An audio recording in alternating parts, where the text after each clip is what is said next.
Morning, Bali!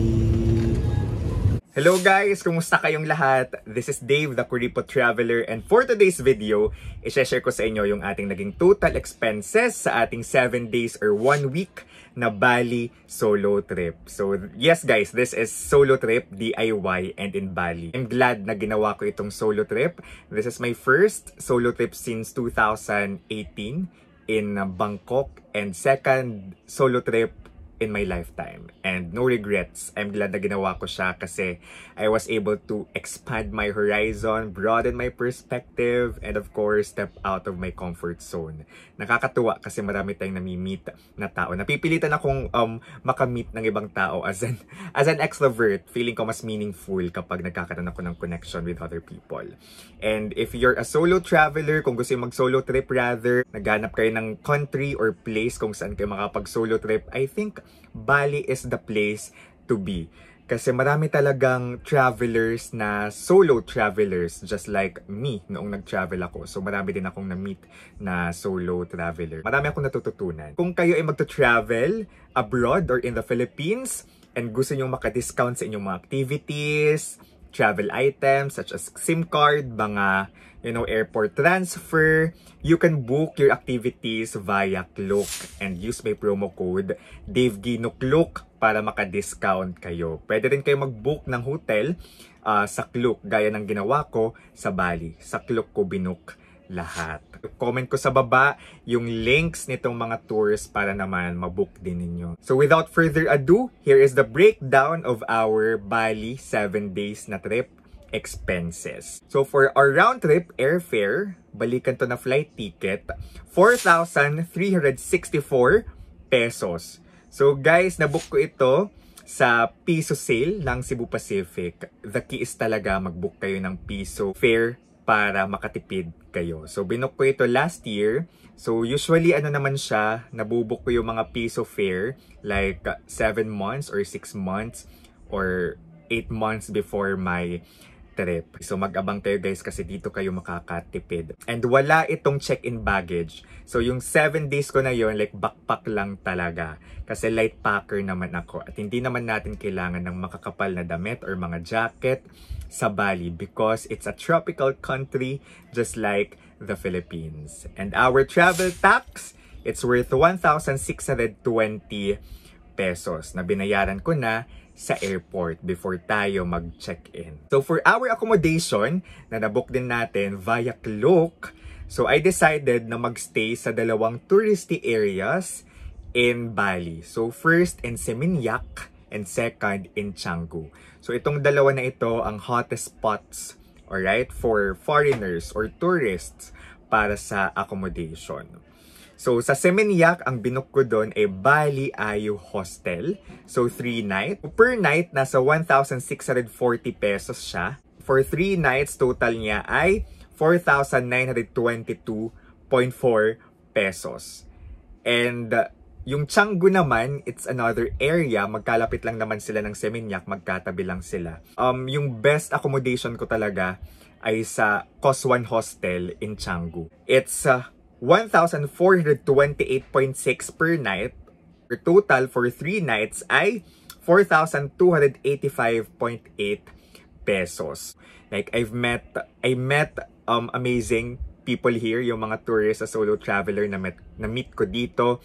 And then ang ganda, ang aesthetic ng Coswan Hostel. So this is a guest house or hostel, para siyang dorm type. Shared bathroom, shared room. So, it's an experience. And I believe, kung gusto niyo talaga makamit ng new friends, magstay kayo sa mga hostels like this. Alright? So, what I love about Canggu, mas bet ko actually yung Canggu versus Seminyak. Sa Canggu kasi, maraming cafes. So, kung kayo guys ay mag-work from home or remote to work, which I did, hindi ako naka-leave sa buong travel na to. I worked. Mabilis lang makahanap ng cafes. Okay, kasi marami sa Canggu. And after a long day, working, pwede kayo mag-party sa Canggu din. Marami din doong nightlife spots in Canggu. Favorite ko ay ang Motel Mexicula. Alright. Pwede nyo mapanood yung different vlogs ko sa aking YouTube channel para magka-idea kayo, diba? Sa mga ginawa natin sa Bali. Yung nightlife, especially sa Bali. Kung saan tayo kumain, pwede rin. Mayroon akong vlog sa mga topic na ito. Guys, yung last night ko sa Bali, natulog na ako sa airport. Okay, ganun ako tipid kasi yung flight ko ay 8 AM naman. So, ginawa ko, nakipag-party muna ako until 1 AM with my hostel friends and then dumiretso na ako sa airport via Gojek or yung kanilang, motor, yung parang angkas nila, ganun, or Move It. Ang total natin for accommodation ay 9,208.2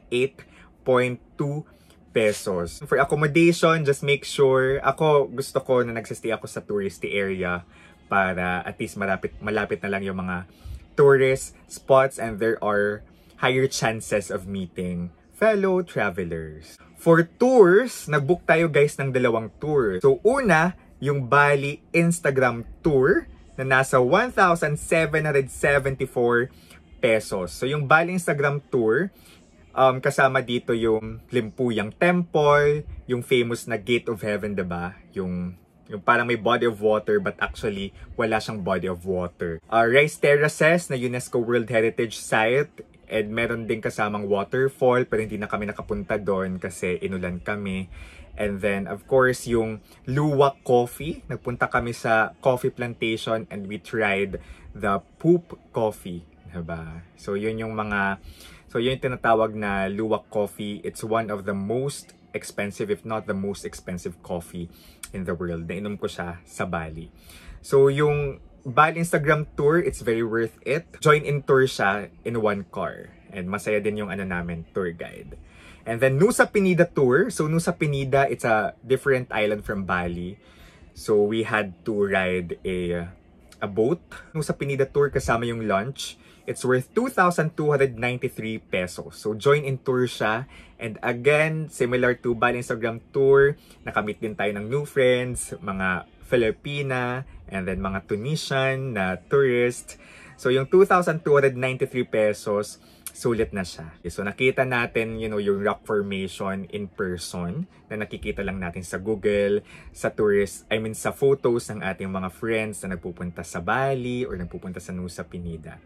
So ang total natin for tours ay 4,451 pesos. Kasama rin pala dito yung shuttle sa Limpuyang Temple tapos yung tinip natin sa ating drivers. Nabook natin ang mga to via Klook, okay? And again, use my promo code DaveKino, Klook. And then for food and drinks naman, ang total natin ay 4,293.8 pesos. So guys, mahal ang food sa Bali kung hindi talaga kayo maghahanap ng mura. Kumain kayo sa mga tinatawag na warung or yung mga local karinderya nila, mga local eateries na mga homemade food talaga. Kasi dito kayo makakamura. Kasi guys, kung hindi kayo maghahanap talaga ng warung or itong mga local eateries, tatagain kayo sa presyo ng mga pagkain at mga inumin. So usually kapag nasa restaurants talaga, especially kasi nandun ako sa Seminyak tapos Canggu, ito yung mga touristy areas talaga. So yung food ng mga restaurants doon or cafes, nag-average siya ng around 300 to 500 pesos. Mahal. Pero kapag kakain lang kayo sa warung, which is masarap by the way, so ang gagastusin nyo lang, makakakita kayo ng pagkain dito na around 80 to 150 pesos, tapos ang dami na. Busog na kayo.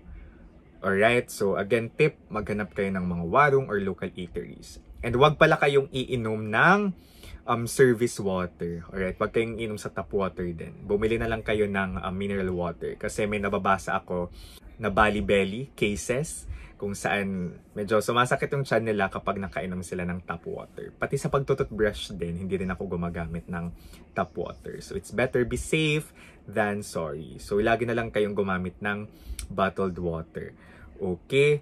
So itry nyo pala sa Bali, yung of course nasi goreng. Tapos try nyo din yung babi guling. Okay, babi guling, ito yung lechon nila.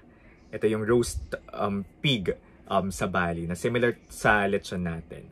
Masarap siya, but of course I still find our very own lechon talagang superior. Pero masarap din naman yung babigoling. So this is also a must try. For transportation naman, yung ginastos natin total, 1,006.90 pesos. So, ang mode of transportation natin doon ay motor-motor lang tayo. Although meron din namang mga grab car. Pero kasi solo trip tayo, 'di ba?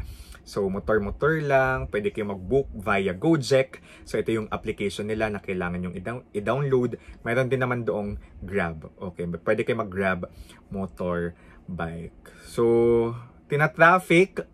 Madalas may traffic sa Bali, especially sa mga tourist areas such as Canggu and Seminyak. Kaya okay na rin mag-motor-motor. From airport to may accommodation, yung mga gusto kong punta na places, nag-motor lang ako. Yung iba naman ay nagre-rent ng motorbikes doon. Okay, kasi mahaba yung stay nila. Pansin ko pala sa mga foreigners talaga, super ikli ng 1 week. So I think sa mga na-meet ko, ako na yung, na hindi Pinoy, kasi yung Pinoy na na-meet ko, mas mabilis siya sa akin.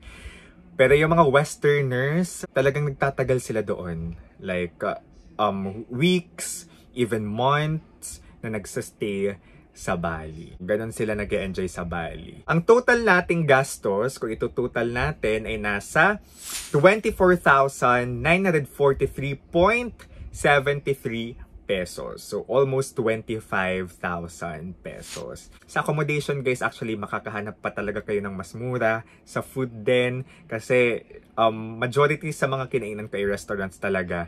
Pero makakahanap din kayo ng mas mura. Kasi late ko na na-realize, ang mura pala talaga ang mura pala talaga ng pagkain sa Warung. Okay, so yan yung mga pwede nyong gawin. Maghanap ng muna accommodation, but at the same time, okay yung location, and then kumain sa mga warung. And of course, mag-abang ng piso sale. Baka maging 20,000 or less pa yung maging total expenses ninyo. I hope naka-help yung vlog na ito to plan your budget, or sana kahit papaano na inspire kayo na mag-solo trip and pumunta sa Bali. Don't be afraid to solo trip. Kasi iba din yung lessons na ibibigay nito sa atin, yung growth na naibibigay ng solo trip sa atin. Kasi may mga bagay pala na hindi natin inaakala na kaya pala natin gawin. This is Dave, the Kuripot Traveler. And guys, let's live our best lives. So, see you guys sa ating susunod na adventure. Wow! Bye-bye!